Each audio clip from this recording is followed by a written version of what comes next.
आज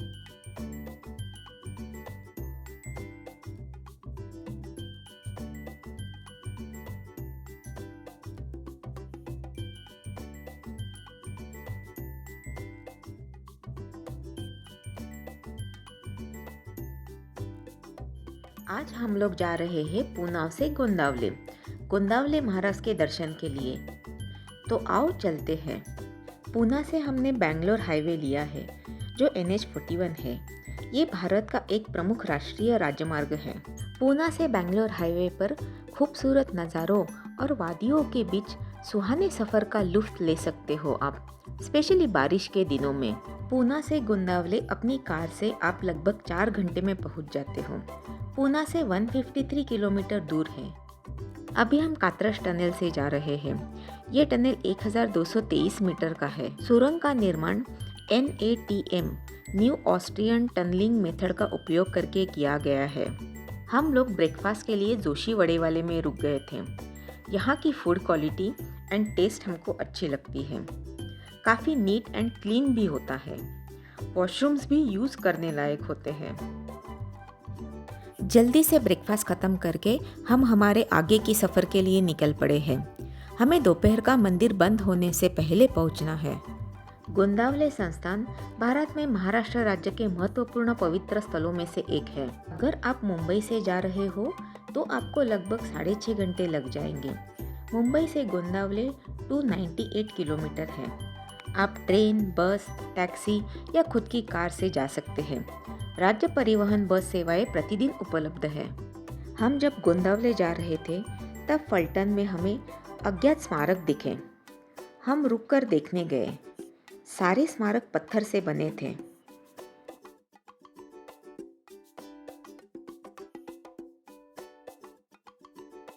कुछ स्मारक के गुंबद के पास खूबसूरत कलाकृतियां हैं। प्रवेश द्वार के पास और स्मारक की दीवारों पर भी कलाकृतियां हैं।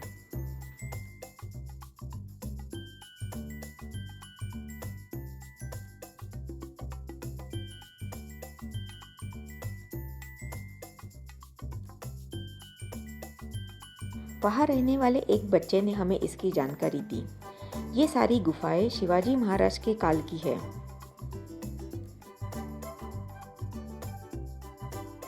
फलटन स्वतंत्रता पूर्ण काल में महत्वपूर्ण ऐतिहासिक और रियासतों में से एक था।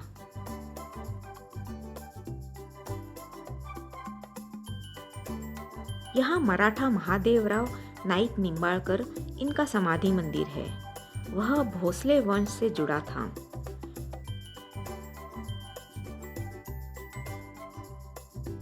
श्री छत्रपति शिवाजी राजे भोसले से संबंधित है। उनकी दादी दीपाबाई और उनकी पहली पत्नी सईबाई नाईक निंबाळकर परिवार से थी, जिन्होंने 13वीं शताब्दी से इस राज्य पर शासन किया था।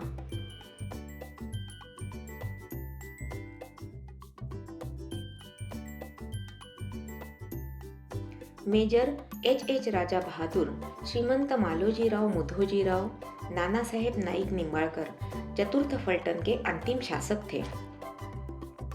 इतिहास में इसके बहुत ज्यादा निशान नहीं है।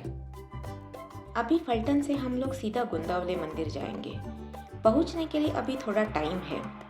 तब तक श्री ब्रह्म चैतन्य गोंदावले महाराज के जीवन काल के बारे में थोड़ा जान लेते हैं। श्री ब्रह्म चैतन्य गोंदावलेकर महाराज जी का जन्म शके 1766 माघ शुद्ध द्वादशी को गोंदावले बुद्रुक नामक गांव में हुआ था।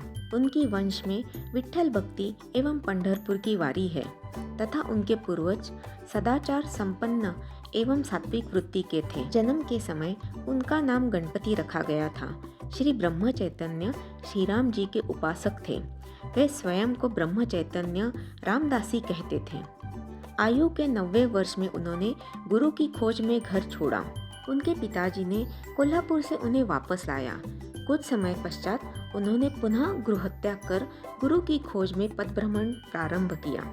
अनेक संत पुरुषों से भेंट की। अंततः मराठवाड़ा के नांदेड़ के निकट येहड़ गांव में श्री तुकामाई से उनको शिष्यत्व प्राप्त हुआ। अत्यंत कठोर परीक्षाएं देते हुए, गुरु आज्ञा का पालन करते हुए उन्होंने गुरु सेवा की। उस समय उनकी आयु 14 वर्ष की थी। श्री तुकामाई जी ने उनका नाम ब्रह्म चैतन्य रखा, रामोपासना की शिक्षा दी तथा अनुग्रह देने का अधिकार दिया।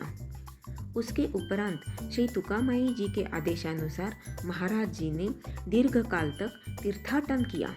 गृह त्याग के उपरांत श्री ब्रह्म चैतन्य महाराज जी गोंदवले लौट आए। यहाँ से संपूर्ण जीवन उन्होंने राम नाम का प्रसार कर विविध स्थानों पर राम मंदिरों की स्थापना हेतु अपना समय व्यतीत किया। श्री राम की इच्छा बिना कुछ भी नहीं होता, इसकी साधकों को अनुभूति देने वाले श्री ब्रह्म चैतन्य गोंदवलेकर महाराज थे।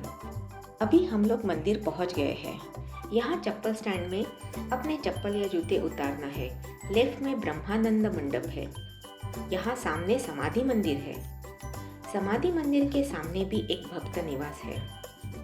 मंदिर का शिखर संपूर्ण मंदिर क्षेत्र का शिखर है। लगभग 75 साल पहले अद्भुत कढ़ाई की परिणति जो खराब होने लगी थी, उसी अनुपात और उत्तम रंग योजना के साथ फिर से बनाई गई है। दिव्य नाम का जप, नाम स्मरण, प्रतिमा की पूजा, सगुणोपासना और बिना किसी भेदभाव के लोगों को भोजन कराना, अन्नदान, यही गोंदवले में पूजा का सार है। श्री महाराज की पुण्यतिथि गोंदवले में वर्ष की सबसे महत्वपूर्ण मनाई जाने वाली घटना है। मनाए जाने वाले अन्य महत्वपूर्ण कार्यक्रमों में गुरु पूर्णिमा, श्री कृष्ण जन्माष्टमी और सभी पूर्णिमा शामिल है। इन दिनों में यहाँ काफ़ी भक्तगण आते हैं। यहाँ रहने के लिए भी अच्छी व्यवस्था है। भक्त निवास में भी आप रुक सकते हो। लगभग यहाँ 250 रूम्स और बड़े बड़े हॉल भी है। महत्वपूर्ण कार्यक्रमों के दौरान भक्तगण यहाँ बड़ी मात्रा में आते हैं तो यही निवास करते हैं। यहाँ समाधि मंदिर, आई साहेब मंदिर व ब्रह्मानंद सभा मंडप, गौशाला, प्रसाद मंडप और मौन परिसर भी है। मंदिर के दरवाजों और खिड़कियों पर की गई नक्काशी आकर्षण बढ़ाती है। सोमवार 22 दिसंबर 1913 को श्री महाराज जी ने अंतिम सांस ली और अपना नश्वर शरीर त्याग दिया। लेकिन सभी महान संतों की तरह उनकी शाश्वत उपस्थिति को अभी भी अनुभव किया जा सकता है। आज भी मार्गदर्शक साधकों द्वारा ईश्वर या नाम का उच्चारण करते हुए की गई सच्ची प्रार्थनाएं अनुत्तरित नहीं रहती। श्री महाराज जी की समाधि को केंद्र में रखकर ही इस क्षेत्र का अब तक विकास होता रहा है। समय के साथ समाधि भी बहुत बदल गई है। पहले वाले से दोगुना विस्तार किया गया है। स्वच्छता और सादगी को ध्यान में रखते हुए इसका जीर्णोद्धार किया गया है। आज समाधि मंडप पर गोपाल कृष्ण का मंदिर, समाधि मंडप, तीर्थ मंडप में संगमरमर के पत्थरों और ग्रेनाइट का रंग संयोजन एक सुखद वातावरण बनाता है। सब कुछ बदल गया है, लेकिन श्री महाराज जी की समाधि वैसी ही है। सादगी ही उन्हें पसंद है। समाधि पर अच्छे कपड़े, बढ़िया फूल, मालाएं होंगी, लेकिन कोई आभूषण नहीं होंगे। पहला प्रसाद मंडप आनंद सागर भवन के पीछे बनाया गया था और वर्तमान भव्य रसोई निम्नलिखित योजनाओं को ध्यान में रखकर बनाई गई थी। फिर अगले 5 वर्षों में दूसरा, फिर तीसरा प्रसाद मंडप बनाया गया।